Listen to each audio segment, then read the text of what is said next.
స్థానిక సంస్థల రెండో విడత ఎన్నికల ప్రచారం జోరందుకుంది. ఎన్నికల ప్రచార హోరులు అభ్యర్థులు స్థానిక సంస్థల రెండో విడత ఎన్నికల ప్రచారం జోరందుకుంది. ఎన్నికల ప్రచార హోరులు అభ్యర్థుల మధ్య సై అంటే సై అంటూ ఒకరిని మించి మరొకరు ప్రచార పర్వంలో దూసుకుపోతున్నారు. మహబూబ్ నగర్ జిల్లా జడ్చర్ల మండలం కొత్త తాండ గ్రామ పంచాయతీకి చెందిన సర్పంచ్ అభ్యర్థి సూర్యనాయక్ ప్రచార పర్వంలో దూసుకుపోతున్నారు. ఈ తాండా నుండి మొత్తం 6 అభ్యర్థులు బరిలో ఉండడంతో సూర్యనాయక్ మాత్రం ప్రచారంలో తన మార్కును చాటుకుంటున్నారు. తనకు ఎలాంటి రాజకీయ అనుభవం లేకున్నా పోస్ట్ గ్రాడ్యుయేషన్ చదివిన తనకు అభివృద్ధి పట్ల ఆసక్తి ఉండడంతో సర్పంచ్ అభ్యర్థిగా పోటీ చేశానని, తనకు కేటాయించిన ఫుట్బాల్ గుర్తుకు ఓటు వేసి గెలిపిస్తే 167వ జాతీయ రహదారి అనుసంధానంగా ఉన్న తమ తాండాకు సర్వీస్ రోడ్ వేయిస్తానని, అలాగే తాండాలో అంగన్వాడీ బిల్డింగ్ను నిర్మించడంతో పాటు సీసీ రోడ్లను, డ్రైనేజీ, సీసీ కెమెరాలను ఏర్పాటు వంటి సౌకర్యాలను కల్పిస్తానని, అంతేగాక ప్రజల సమస్యలు కూడా తెలుసుకొని వారి నమ్మకాన్ని ఒమ్ము చేయకుండా పనిచేస్తానని అన్నారు.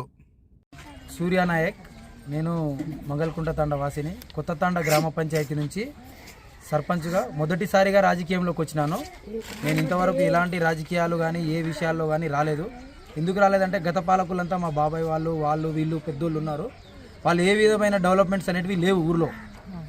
కాబట్టి వాళ్ళు ఎంతవరకు ఇక్కడ ఉన్న లోకల్లో ఏమున్నాయి అవన్నీ తీసి తినడము చేయడం అట్లాంటివే చేశారు. కానీ ఎలాంటి డెవలప్మెంట్స్ అనేవి మా తాండలో లేవు, ఈ తాండలో లేవు. కాబట్టి నేను ముందుకు వచ్చినాను. ఇప్పుడు మా నాన్న కూడా రాజకీయం చేసినాడు. గత 20 సంవత్సరాల కిందటి నుంచి వార్డు మెంబర్గా చేసి ఈ ఊర్లో కానీ ఆ ఊర్లో కానీ ఎన్నో పంచాయతీలు తెంచినాడు. కానీ మా నాన్న కొంచెం డ్రింకుకు అలవాటయ్యి రాజకీయం తర్వాత చేయలేకపోయినాడు. కాబట్టి నేను కూడా ఉస్మానియా యూనివర్సిటీలో పీజీ చేసినాను, పాలమూరు యూనివర్సిటీలో పీజీ చేసినాను. నేను డబుల్ పీజీ చేసి రాజకీయంలోకి ఎందుకు దిగినానంటే ఊరు డెవలప్మెంట్ కోసం అని దిగినాను. ఊర్లో ఎక్కడ చూసినా రోడ్లు లేవు, ఏ విధమైన డెవలప్మెంట్ అనేది లేదు. ఊర్లో కనీసం వీధి దీపాలు చూసేటోళ్ళు కూడా లేరు.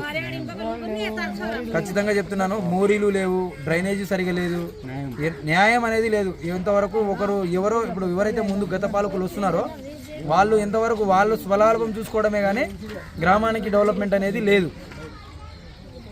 కాబట్టి నేను ముందుకు వచ్చినాను. ఎందుకు వచ్చినానంటే నేను మార్పు చేయించి చూపిస్తాను. ఏ విధంగా అయినా ఇప్పుడు మనం ఉన్న గ్రామ పంచాయతీలో, కొత్త తాండ గ్రామ పంచాయతీలో 613 ఓట్లు ఉన్నాయి.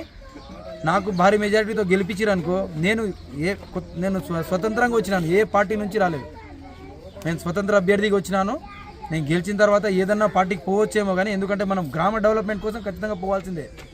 కాబట్టి ఏదైనా పార్టీలకు పోతాం, ఖచ్చితంగా పోయే గ్రామ పంచాయతీని డెవలప్మెంట్ అనేది ఒక విధంగా తీసుకోపోతామని చెప్తున్నాను.